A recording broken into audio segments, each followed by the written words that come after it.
ಬೆಂಗಳೂರು ಬೆಡಗಿ ಶ್ರೀಲೀಲಾ ಸದ್ಯ ತೆಲುಗು, ತಮಿಳು ಹಾಗೂ ಹಿಂದಿ ಸಿನಿಮಾಗಳಲ್ಲಿ ನಟಿಸಿ ಮೋಡಿ ಮಾಡ್ತಿದ್ದಾರೆ. ನಟನೆಯ ಜೊತೆಗೆ MBBS ಪೂರ್ಣಗೊಳಿಸಿದ್ದಾರೆ. ಶ್ರೀಲೀಲಾ ಇನ್ಮುಂದೆ ಡಾಕ್ಟರ್ ಶ್ರೀಲೀಲಾ. ಇದೀಗ MBBS ಪದವಿ graduation ಸೆರೆಮನಿಯನ್ನ ಮುಗಿಸಿದ್ದಾರೆ.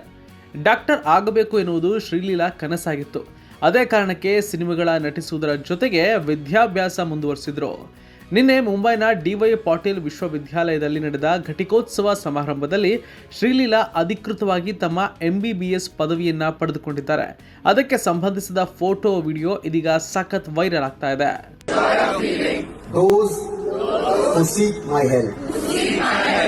Ladies and gentlemen, the doctors from the class of 2020.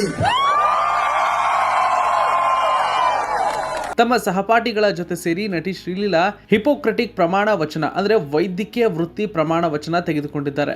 Class of 2020 ಬ್ಯಾಚ್ನೊಂದಿಗೆ ವೈದ್ಯೆಯಾಗಿ Sreeleela ಪದವಿ ಪಡೆದಿದ್ದಾರೆ. ಅಂದ್ರೆ 6 ವರ್ಷಗಳ MBBS ಪದವಿ ವ್ಯಾಸಂಗ ಮುಗಿಸಿದ್ದಾರೆ. ಪದವಿ ಪಡೆದ ಬಳಿಕ ಆಕೆ ಆತ್ಮೀಯರನ್ನ ಅಪ್ಪಿ ಸಂಭ್ರಮಿಸಿದ್ದಾರೆ.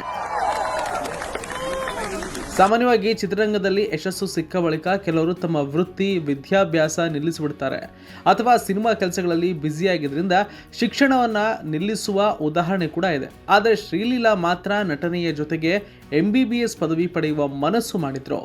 ಅಂದಹಾಗೆ ಶ್ರೀಲೀಲಾ ತಾಯಿ ಸ್ವರ್ಣಲತಾ ಕೂಡ ವೃತ್ತಿಯಲ್ಲಿ ವೈದ್ಯೆ ಅಂದ್ರೆ ಸ್ತ್ರೀ ರೋಗ ತಜ್ಞೆ.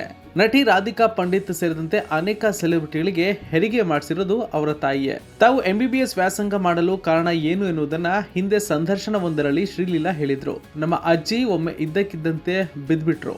ಆಗ ಏನು ಮಾಡಬೇಕೆಂದು ನಮಗೆ ಗೊತ್ತಾಗ್ಲಿಲ್ಲ.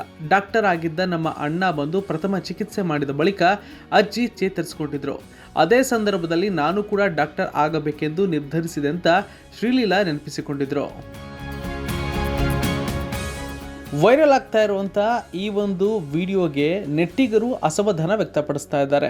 ಜೊತೆಗೆ ಅನುಮಾನ ಕೂಡ ವ್ಯಕ್ತಪಡಿಸ್ತಾ ಇದ್ದಾರೆ. ಯಾಕೆ ಅಂದ್ರೆ MBBS ಒಂದು ಆಕಸ್ಮಿಕ ಪದವಿ ಅಲ್ಲ. ಇದು ಭಾರತದಲ್ಲಿ ಅತ್ಯಂತ ನಿಯಂತ್ರಿತ ವೃತ್ತಿಪರ ಕೋರ್ಸ್ಗಳಲ್ಲಿ ಒಂದಾಗಿದೆ. ಅದರಿಂದ ಸ್ವಾಭಾವಿಕವಾಗಿಯೇ ಯಾರಾದರೂ ಹಲವಾರು ಚಲನಚಿತ್ರಗಳನ್ನ ಮಾಡುತ್ತಲೇ ವೈದ್ಯಕೀಯ ಶಿಕ್ಷಣವನ್ನ ಪೂರ್ಣಗೊಳಿಸುವುದು ನೋಡಿದ್ರೆ ಅನುಮಾನವಾಗುತ್ತೆ ಅಂತ ಒಬ್ರು ಕಮೆಂಟ್ ಅನ್ನ ಮಾಡಿದ್ದಾರೆ. ವೈದ್ಯಕೀಯ ಕೋರ್ಸ್ನಲ್ಲಿ 75% ಥಿಯರಿ ಹಾಜರಾತಿ ಮತ್ತು 80% ಪ್ರಾಯೋಗಿಕ ಹಾಜರಾತಿ ಇದ್ರೆ ಮಾತ್ರ ನೀವು ಪರೀಕ್ಷೆಗೆ ಅರ್ಹರಾಗಿರ್ತೀರ. ಹಾಗಾದ್ರೆ ಇದು ಹೇಗೆ ಅಂತ ಪ್ರಶ್ನೆಯನ್ನು ಕೂಡ ಮಾಡ್ತಾ ಇದ್ದಾರೆ. ಅದರಿಂದ ಇದು ಸ್ಪಷ್ಟವಾಗಿ ಅನುಮಾನಾಸ್ಪದವಾಗಿದೆ ಅಂತ ಒಂದಷ್ಟು ಜನ ಕಮೆಂಟ್ ಅನ್ನ ಮಾಡ್ತಿದ್ದಾರೆ.